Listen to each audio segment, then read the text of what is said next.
SB8 news కి స్వాగతం. వికారాబాద్ జిల్లా తాండూరు నియోజకవర్గం పెద్దేముల్ మండలం మంబాపూర్ గ్రామంలో బీజేపీ జెండా ఆవిష్కరణ కార్యక్రమంలో పాల్గొన్న ఎంపీ కొండా విశ్వేశ్వరరెడ్డి. అనంతరం ప్రెస్ మీట్లో మాట్లాడిన ఎంపీ కొండా విశ్వేశ్వరరెడ్డి, భారతదేశంలో ప్రతి రైతును ఆదుకుని వారికి అండగా ఉన్న ప్రభుత్వం బీజేపీ ప్రభుత్వమని, రాష్ట్ర అభివృద్ధికి నిధులు బీజేపీ ప్రభుత్వం 70% విడుదల చేస్తుందని అన్నారు. సొమ్మొకడిది సోకొకడిది అన్న వ్యవహారంగా రాష్ట్ర ప్రభుత్వం వ్యవహరిస్తుందని అన్నారు. అభివృద్ధి నిధులు మావి పేరు మార్చి రాష్ట్రం నిధులు ఇస్తుందని గొప్పలు చెప్పుకుంటున్న కాంగ్రెస్ ప్రభుత్వం అని అన్నారు. గతంలో ఉన్న టీఆర్ఎస్ ప్రభుత్వం రాష్ట్రాన్ని దోచుకుని అప్పులపాలు చేసిందని, ఇప్పుడున్న రాష్ట్ర ప్రభుత్వం దగ్గర నిధులు లేవు. సీఎం రేవంత్ రెడ్డి స్వయంగా ఒప్పుకున్నారు. కాంగ్రెస్ టీఆర్ఎస్ రెండూ ఒకటే అని, గ్రామీణ స్థాయి నుంచి బీజేపీ బలపడాలంటే ప్రతి ఒక్క కార్యకర్త కృషి ఎంతో అవసరమని, వచ్చే స్థానిక సంస్థల ఎన్నికల్లో బీజేపీ అన్ని స్థానాలను కైవసం చేసుకుంటుందని అన్నారు. ఈ కార్యక్రమంలో జిల్లా కన్వీనర్ కరణం ప్రహ్లాదరావు, రాష్ట్ర కార్యవర్గ సభ్యులు U Ramesh Kumar, Disha committee member Vadlanandu, Lalitha, Baleshwar Gupta, Sahu, Srilatha, Bantaram Lavanya, Rajinikanth, Sandeep Kumar, Veeresham, Sridhar Reddy, Nagaram Mallesham, Narottam Reddy, Shantikumar, Krishna Mudiraj, Boppi Srihari, Harish Goud, Ramachandar, Shankarji, Pradeep, Mallu Naresh తదితరులు పాల్గొన్నారు. కార్యక్రమం వికారాబాద్ నుండి అది దేశ ఐక్యత కొరకు పోరాడిన మహానుభావుడు, ఐక్యతగా చేసిన మహానుభావుడు. ఎన్నో చిన్న చిన్న రాజ్యాలు, సుల్తాన్లు, నవాబ్లు, రాజులు వాళ్ళ దేశాలను అన్ని భారతదేశంలో కలిపిన మహానుభావుడు సర్దార్ వల్లభాయ్ పటేల్ 150వ జన్మదినోత్సవం సందర్భంగా యూనిటీ రన్ అని ఫ్లాగ్ ఆఫ్ చేయడం జరిగింది. వికారాబాద్లో యువకులందరూ పాల్గొన్నారు. చరిత్రలో ఆయనకు ఇన్నేళ్ళు ఎక్కువ ప్రాముఖ్యత దొరకలేదు, కానీ దేశ ఐక్యత కొరకు కొట్లాడినైనా ఇప్పుడు బాగా ప్రాముఖ్యత దొరుకుతుంది. భారత రత్నానే కాక ప్రపంచంలో అన్నంత పెద్ద విగ్రహం స్టాచ్యూ 600 ఫుట్ల స్టాచ్యూ పెట్టడం జరిగింది నర్మదా నది పొంటి. ఆ స్ఫూర్తితోటి ఇప్పుడే దేశం నిజమైన సర్దార్ పటేల్ స్ఫూర్తితో నడుస్తుందని అనుకోవచ్చు. ఎందుకంటే ఇన్నేళ్ళు కాశ్మీర్కు వేరే రాజ్యాంగం ఉండే, వేరే చట్టము. ఇప్పుడు 100% మొత్తం కాశ్మీర్, జమ్మూ అండ్ కాశ్మీర్ ఏదైతే రాష్ట్రం ఉండనో అది భారతదేశంలో కలిపిండ్రు. ఇప్పుడే ఈ ప్రభుత్వం కిందనే ఆయన ఆశయాలు అదే ఉండే. రేపు పిఓకే కూడా మన భారతదేశం కలుపుతాయని నాకు నమ్మకం ఉన్నది. ఐక్యత ఇప్పుడే కనబడుతుంది. విదేశాలు విడిపోతుంటే, ముఖ్యంగా స్వాతంత్రం వచ్చినప్పుడు ఆ ఇంగ్లాండ్ ప్రైమ్ మినిస్టర్ అన్నాడు, విన్స్టన్ చర్చిల్, భారతదేశము 5 ఏళ్లనే 100 ముక్కలు అయిపోతుంది అన్నారు. కానీ ఈ రోజు చూస్తుంటే భారతదేశం ఐక్యత పెరుగుతుంది. కానీ ఆ ఇంగ్లాండ్ ఉంది, ఆ చిన్న ఇంగ్లాండే 5 ముక్కలుగా అవుతుంది. ఇంగ్లాండ్ వేరే అవుతుంది, స్కాట్లాండ్ వేరే అయింది, వేల్స్ వేరే అయింది, ఐర్లాండ్ వేరే అయింది, ఉత్తర ఐర్లాండ్ వేరే అవుతుంది. అది 5 ముక్కల అవుతుంది. కానీ మన భారతదేశం ఐక్యత పెరుగుతుంది. నిజంగానే ఇప్పుడే అట్లనే చూస్తే మన పక్క దేశాలు నాశనం అయిపోతున్నాయి. పాకిస్తాన్ ఆర్థిక పరిస్థితి కాక అది కూడా 3 భాగాలు అయ్యేటట్టుంది. బంగ్లాదేశ్ కూడా 2 భాగాలు అయ్యేటట్టున్నది.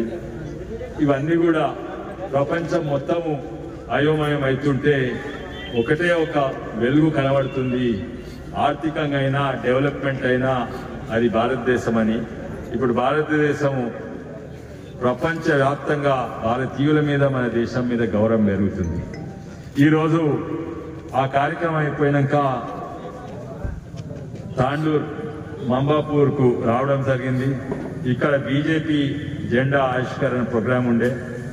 కానీ బీజేపీ, మన భారతీయ జనతా పార్టీ పోరాడేది ఏదో ఎంపీ గెలుస్తందుకో, ఎమ్మెల్యే, ఎంపీటీసీ, జెడ్పీటీసీ గెలుస్తందుకో, లేకపోతే సర్పంచ్ గెలుస్తందుకో కాదు.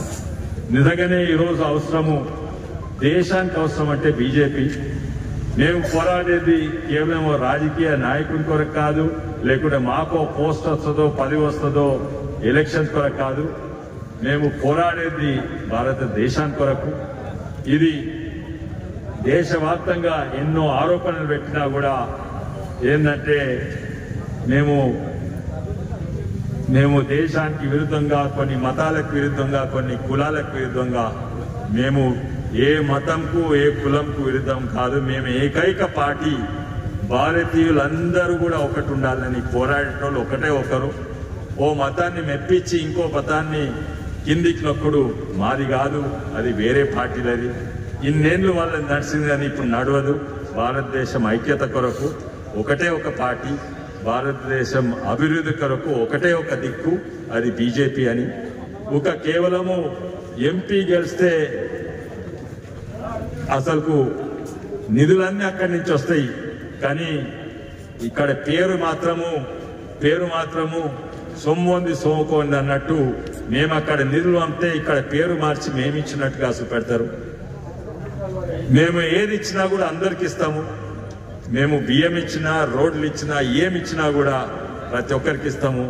కానీ కొన్ని పథకాలు అయితే కేంద్ర ప్రభుత్వం నుంచి పైసలు వస్తున్నాయి, కానీ ఇక్కడ ఇండ్లు ఇవ్వడం అయితే ఓన్లీ అధికార పార్టీ కాంగ్రెస్ పార్టీ వాళ్ళకే ఇస్తున్నారు. ఇది పెద్ద ఆరోపణ. దీన్ని మేము కొట్లాడతాము. మేము కుల మత పార్టీలను చూడకుండా ఏది ఇచ్చినా అందరికి ఇస్తున్నాము, కానీ మీరు మాత్రము మీ పార్టీ వాళ్ళకే ఇస్తున్నారనే ఆరోపణ, కొన్ని సుబూతులు కూడా ఉన్నాయి. ఇవి మేము పోరాడతాము. ఇది ప్రతి ఒక్కటి తెలంగాణకు వస్తుందంటే కేంద్ర ప్రభుత్వం వల్లనే. ఉల్టా మా మీద గుడ్డు పెట్టుకొని తిరిగిండ్రు. ప్రతి ఒక్కటి కేంద్ర ప్రభుత్వం నుంచి వచ్చింది. ఎందుకంటే రాష్ట్ర ప్రభుత్వంను దివాలా తీసిండ్రు. పాత కుటుంబ పాలన, కేసీరావు ఆయన కొడుకు రామారావు పాలన రాష్ట్రాన్ని, ధనిక రాష్ట్రాన్ని దివాలా తీసిండ్రు. దివాలా తీసిన చిప్ప ఇప్పుడున్న ముఖ్యమంత్రి చేతిలో పెట్టిండ్రు. ఇప్పుడున్న ముఖ్యమంత్రి రేవంత్ రెడ్డి గారు కూడా చెప్పిండ్రు, నన్ను కోసినా కూడా నా దగ్గర పైసలు వెళ్ళాయి. అది వాస్తవం.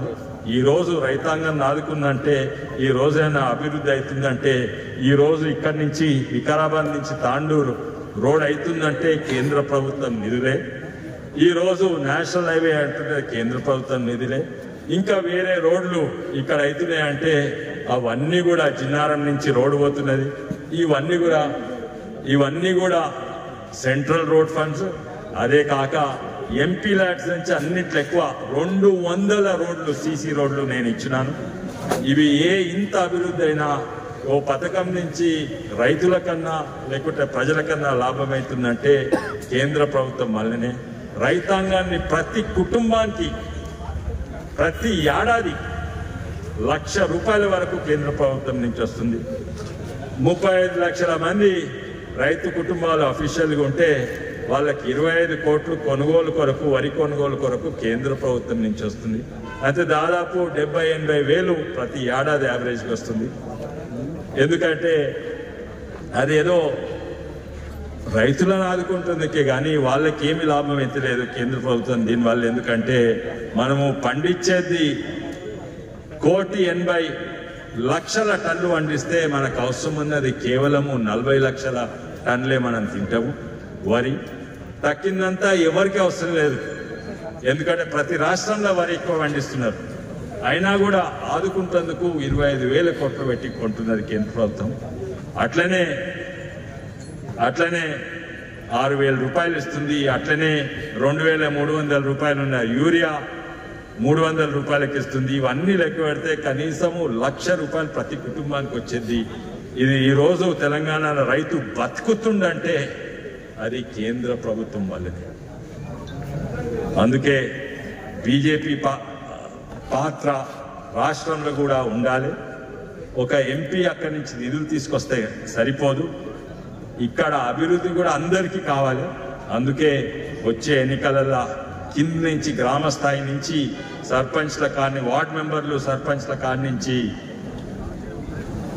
ఎంపీటీసీలు, జెడ్పీటీసీలు, ఎమ్మెల్యే వరకు బీజేపీ కింది నుంచి మీది వరకు బలంగా కావాలని అందరూ ఇక్కడ ఉన్న కార్యకర్తలు అందరూ కలిసి పనిచేస్తున్నాము. అది తప్పనిసరిగా సాధిస్తాము. మాకు ఒకటే డైరెక్షన్, బీజేపీ ఒకసారి మీదికి పోతే మళ్ళీ కింద పడదు. మీరు అంతటి చూసింది పోతూనే ఉంటాము, అది సాధించే వరకు పోతుంటాము. మేము పోరాడేది కేవలం రాజకీయాల కొరకు కాదు, మేము పోరాడేది దేశానికి కొరకు. భారత్ మాతాకి జై. ఇప్పుడు కేంద్రం నుంచి ఇంకా కొత్త పథకాలు ఏమేమి వస్తున్నాయి? జిల్లాకు దాదాపు ఆల్మోస్ట్ హైవేలు రోడ్ల గురించి వాడితే రీజనల్ రింగ్ రోడ్ వస్తుంది. అందులో ముఖ్య భాగం మన జిల్లా వికారాబాద్ జిల్లాలో అవుతుంది. అది దాదాపు మొత్తం ప్రాజెక్ట్ కలిసి 23,000 కోట్లు. అందులో కనీసం పావు మన జిల్లా నుంచే పోతుంది. హైవేలు వస్తున్నాయి, మీకు తెలుసు. అదే కాక ఇప్పుడున్న పథకాలు ఎన్నో ఉన్నాయి, అది మనం వాడుకోవాలి. ఎన్నో ఇన్సూరెన్స్ స్కీమ్లు ఉన్నాయి, ఎన్నో లోన్ స్కీమ్స్ ఉన్నాయి, చిన్న చిన్న కాడి నుంచి పెద్ద పెద్ద వరకు ఇవన్నీ కూడా వాడుకోవాలి మనం. అండ్ వాళ్ళు MMTS వికారాబాద్ వరకు సిద్ధంగా ఉన్నారు, ఫస్ట్ ఫేజ్ శంకర్పల్లి వరకు. కానీ దాంట్లో 50% రాష్ట్ర ప్రభుత్వం ఇవ్వాలి. ప్రతి దాంట్లో సోలార్ ఉన్నది, అందులో రాష్ట్ర ప్రభుత్వం పాత్ర ఉన్నది. అది రాష్ట్ర ప్రభుత్వం దివాలా ఉన్నందుకు వాళ్ళు అన్ని పథకాలు వాడుకోలేదు. వాడుకునే ప్రతి ఒక్కటి ప్రతి మంత్రాలయంలో ప్రతి మంత్రి దగ్గర స్కీమ్స్ ఉన్నాయి. కానీ ఆ అన్ని స్కీమ్స్ కూడా 100% కేంద్రం, only national highways 100%, central road funds 100%. ఆ 100% ఉన్నాయో మాట్లాడుకున్నా కానీ 70% కేంద్ర ప్రభుత్వం ఉంటాయి, 30% రాష్ట్ర ప్రభుత్వం ఉన్నాయి. అవి రెడీగా ఉన్నాయి, వాడుకోగలుగుతలేరు. చేపల కాడి నుంచి, వెటనరీ కాడి నుంచి, స్కూల్ బిల్డింగ్ కాడి నుంచి, స్కూల్ బిల్డింగ్లకు కొంచెం వాడుకుంటున్నారు. సంతోషము ముఖ్యమంత్రి గారు. వారు రాష్ట్ర ప్రభుత్వం ఎన్ని వాడుకుంటే మాకు అంత మంచిది. మీ వంతు 30% ఇస్తే మా వంతు 70%. ప్రతి రంగంలో హాస్పిటల్ కానీ, స్కూల్ కానీ, మెడికల్ కాలేజ్ కానీ మేము తయారున్నాము. సమస్య ఏంటంటే ఇక్కడ దివాలా తీసిన ప్రభుత్వము, ఎందుకంటే పాతోడు దోసుకుపోయింది. అయితే సంతోషము, సంబంధాలు మంచి పెట్టుకుంటున్నాయి, మేము సహకరిస్తున్నాము. పార్లమెంట్ కాకముందు ఈ ప్రభుత్వం అందరు ఎంపీలను పిలిచింది. అంటే కాంగ్రెస్ ఎంపీలు ఇంకా MIM ఒకే నుండి బీజేపీ ఎంపీలను కలిసి కొట్లాడదాము, లోకల్ ఎలక్షన్లో కొట్లాడదాము, కలిసి ఏం చేస్తాము అని ఓ మీటింగ్ పెట్టిండ్రు. బహుశా మేము అందరం కూడా అటెండ్ అవుతాము. అఫ్కోర్స్ ఆ TRS BRS అయితే సున్నా కొట్టిండ్రు, వాళ్ళు ఎవరు ఉండరు. అండ్ ఉన్న వాళ్లకు వాళ్ళ సొంత కుటుంబానికి కానీ రాష్ట్రం మీద దిక్కు ఏం లేదు. అయితే తప్పనిసరిగా అన్ని పథకాలు అవైలబుల్ ఉన్నాయి, మీరు వాడుకోవాలని మా విజ్ఞప్తి, రాష్ట్ర ప్రభుత్వం మీద విజ్ఞప్తి. మీరు ఎట్లన్నా ఆ 30% పైసలు పెట్టండి. ఇక్కడ MMTS 50% మీరు పెడితే 50% రెడీ ఉన్నారు. ఇక్కడ వికారాబాద్ వరకు బుల్లెట్ ట్రైన్ వస్తున్నది, కానీ అది ఇంకా టైం పడుతుంది. బుల్లెట్ ట్రైన్ హైదరాబాద్ నుంచి వికారాబాద్ 22 నిమిషాలలో వస్తుంది, ఆగుతుంది. హైదరాబాద్ తర్వాత ఫస్ట్ స్టాప్ వికారాబాద్లోనే. అలైన్మెంట్ మార్చారన్నారు కదా జైరాబాద్. వికారాబాద్లో 100% వికారాబాద్ లాగుతున్నది, జైరాబాద్ లాగుతలేదు అనుకుంటా, నాకు తెలిసినంత వరకు. చూద్దాం. అయితే నేను చూస్తుంది, నాకు జైరాబాద్ మార్చారు. అయితే ఇది మన జిల్లా నుంచి పోతుంది. అండ్ దీని తర్వాత ఎన్నో పథకాలు ఉన్నాయి, అభివృద్ధి పథకాలు, ఇవన్నీ కూడా వాడుకోవాలని నాకు లాస్ట్కు కాదు. వాళ్ళు ఇంతకుముందు మేము ఓడిపోయింది ఎందుకంటే వాళ్లకు మాకు పొత్తుందని, మీరు కవితను అరెస్ట్ చేయలేదు మీకు పొత్తుందని. ఇప్పుడు మేము ఉల్టా ఆరోపణ పెడుతున్నాం ఏంటంటే మీకు BRSకు పొత్తున్నది. ఎందుకంటే ఇన్నేళ్ళు అయిపోయాయి. కాళేశ్వరం మొత్తుకుండు, ఎలక్ట్రిసిటీ డిపార్ట్మెంట్ దోపిడైందని మొత్తుకుండు, రైస్ రీసైక్లింగ్ దోపిడైంది. పాకు పోయిపోయి ఆ చిన్నది 70 కోట్ల దీన్ని పట్టుకుండు. కనీసం దాంట్లోనే లోపట వేయండి. మేము కవిత నేసినాం, మీకు KTR నేసే ధైర్యం ఉందా అని.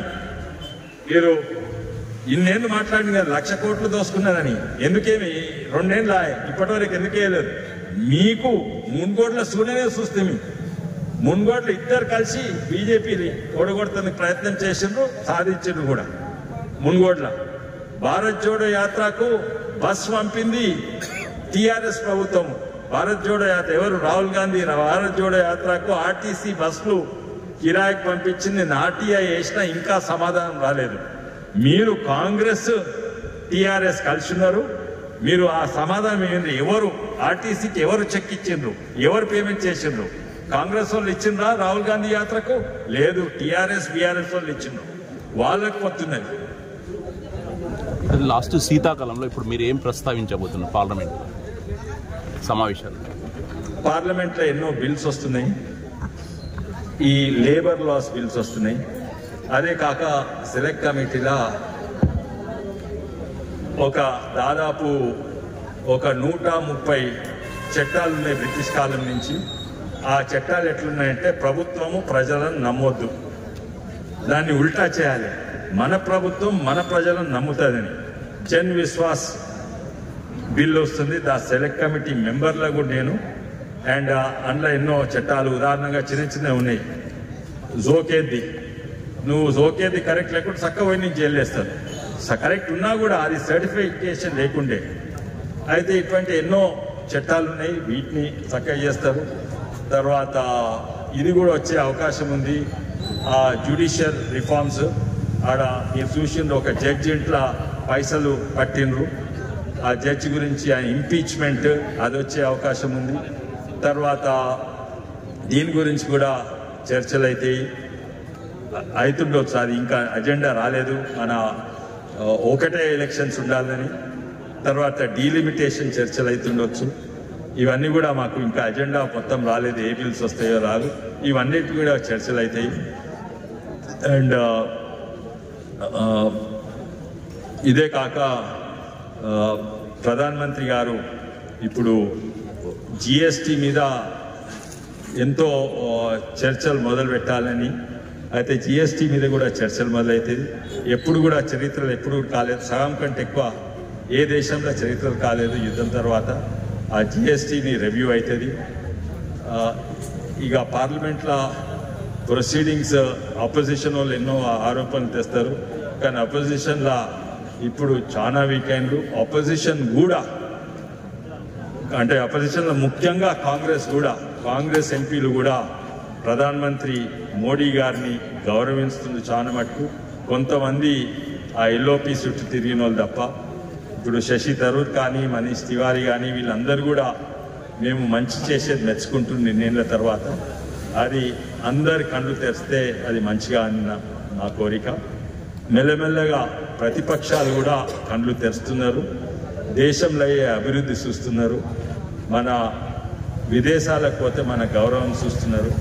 ఇవన్నీ కూడా మంచి డైరెక్షన్లో దేశం పోతుందని నేను అనుకుంటున్నాను.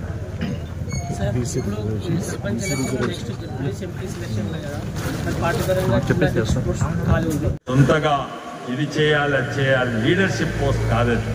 జిల్లా అధ్యక్షుడు అంటే అందరు నాయకులని ఓ నిర్ణయానికి తీసుకోవాలి. నాయకులు ఎవరున్నారో అక్కడనే ఉన్నారు.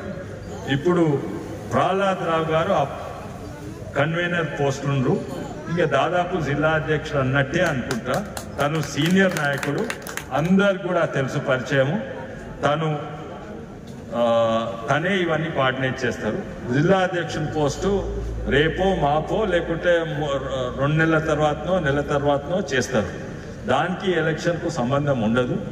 అండ్ నేను అనుకుంటా చేస్తారు జిల్లా అధ్యక్షుని పోస్ట్. అప్పటి వరకు ప్రహ్లాద్ రావు గారే నేను మా జిల్లా అధ్యక్షునిగా మరిన్ని వార్తలకు ప్రకటనలకు SB8 news channel subscribe, like and share చేయగలరు.